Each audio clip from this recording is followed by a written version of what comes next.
Are you making the most out of your Fender style amplifiers? This is IkeGuitar. Let's get started. Now, a lot of us have Fender style amps, and the fact is a lot of us don't use them to their full potential. So I'm going to go through a couple of things that I do to make sure that I'm getting the most out of my Fender style amplifiers. Note, my amplifier is not a Fender. It is a Tyler amplifier.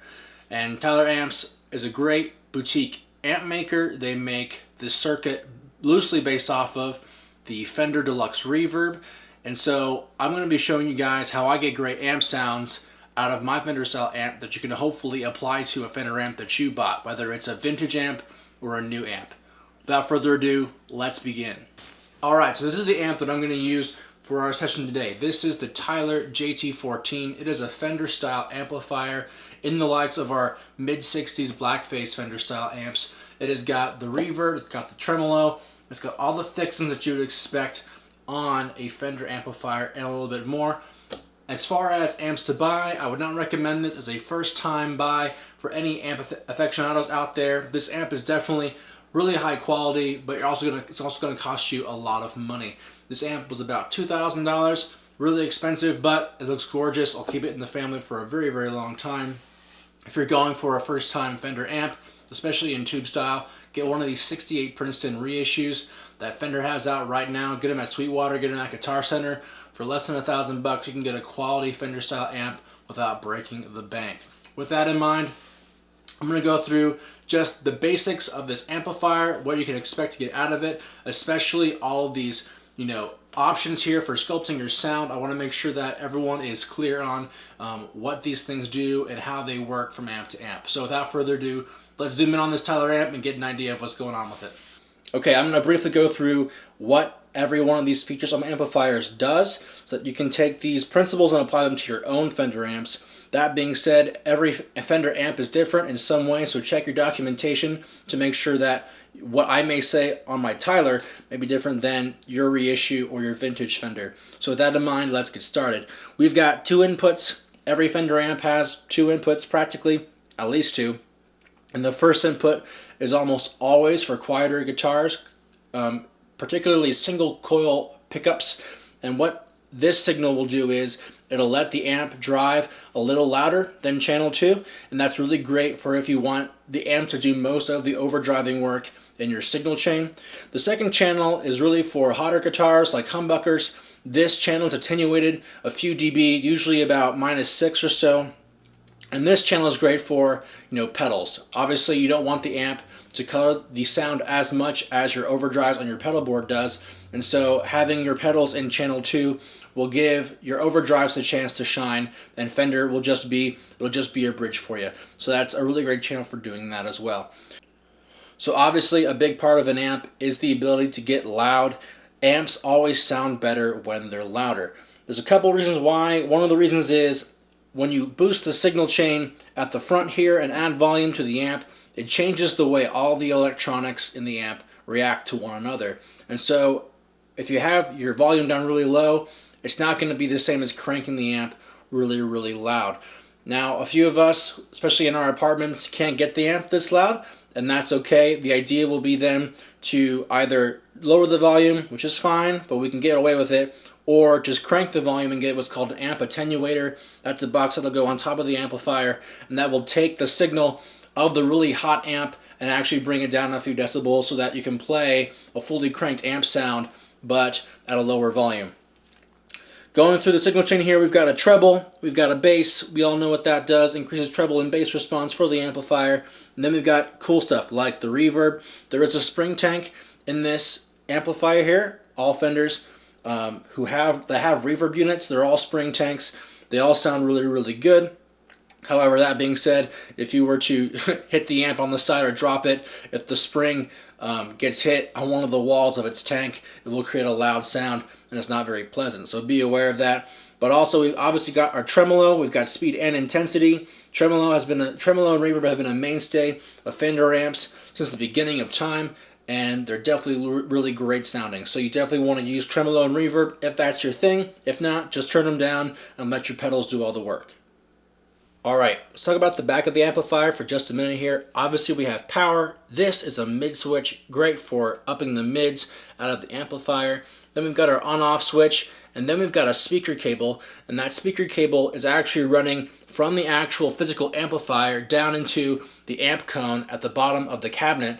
And that's really cool because you can take out the speaker cable and put another speaker cable in its place and run that cable to a front of house solution or into an audio desk. It's very, very important though that you don't keep your speaker cable out of that jack if you're not using it, because if you turn on the amp by accident and that speaker cable is not connected, it can cause irreparable damage to the amplifier, so don't do that. Then we've got a fat switch. You can't really see fat, now you can kind of see it, but essentially that switch will increase low end response and make the guitar sound really, really full. And then we've got two external expression jacks. You can connect pedals to the vibrato and to the reverb directly and control them. If you wanted to use the amp as an all-in-one option and not worried about having a pedal, you can do it all right from the amp externally. And now we're going to go through some sounds and let you guys see how I dial in an amplifier and how I get my sounds the way I do. So I'm just going to show you guys how I dial in an amplifier sound. I'm not going to go into big detail on what I'm really playing, but I'm going to show you how I get sounds the way I do, okay?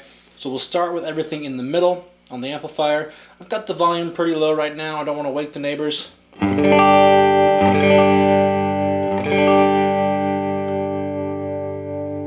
So we're going to go through what I do for the sound. So first off, I'd have it up here first.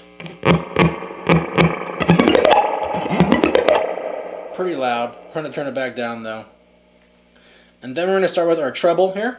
We're going to start with treble. And then I'm going to sweep the treble until I hear it hit its sweet spot. Like right there.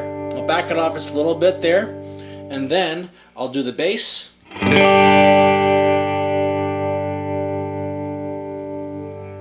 Right there, back it off a little bit. And then I want just enough reverb to taste.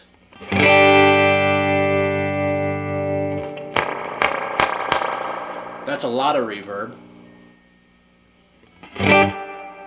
That's about right. A little bit, maybe less than that. There we go. And then the tremolo will be whatever you want it to be. So we'll just say we want it really fast and we want a high intensity.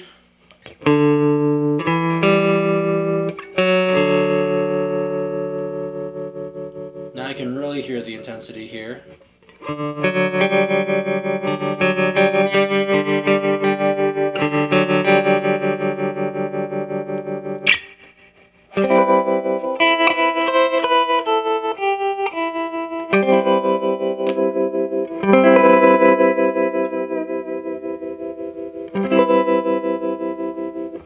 You get the idea.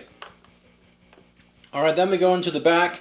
I'll turn off this tremolo so we don't need to hear it. And then I'm going to toggle my mids.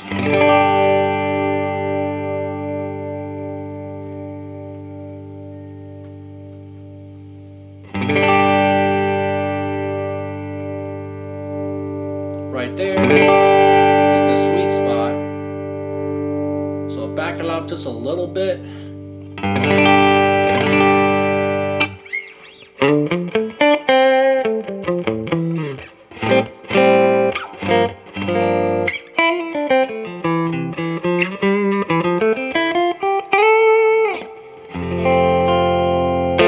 Definitely feeling like a Fender amp more and more. Then we'll play with our fat switch here.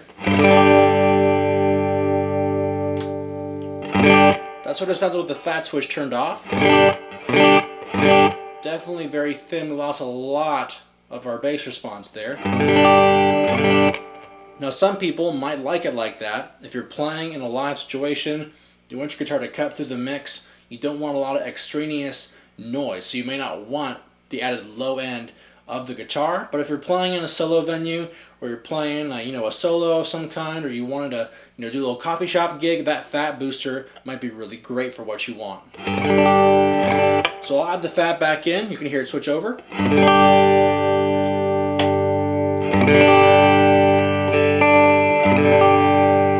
definitely much fuller than it was before.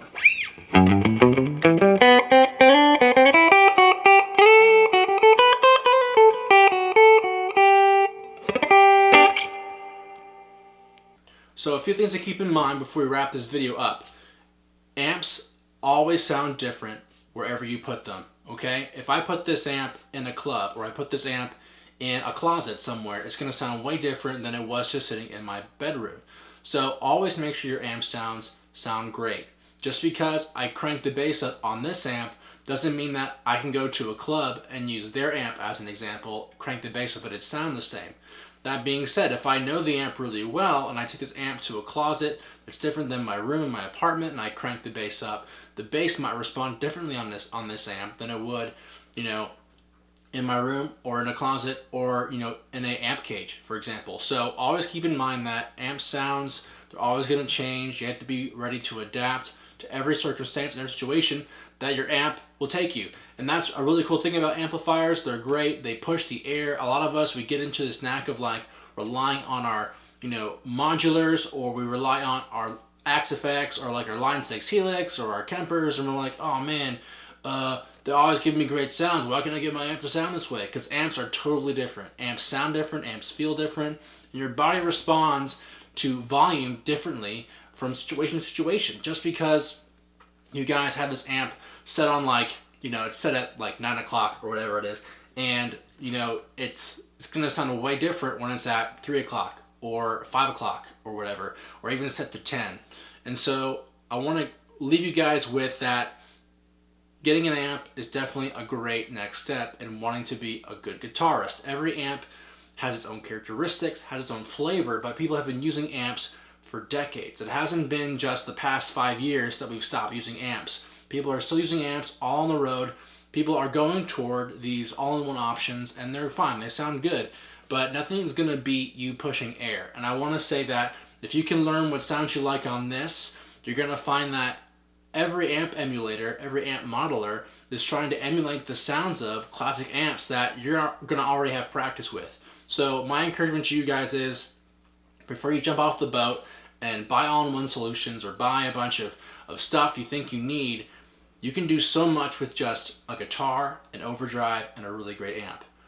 And that, my friends, is Amp 101. We hope you've enjoyed this video. Please like, please subscribe. If you want to hear and see more videos just like this, let me know in the comments. If you've got a really great amplifier that you love, maybe passed down from a friend or maybe a relative, let me know in the comments. I want to talk about it. I want to hear about the stories.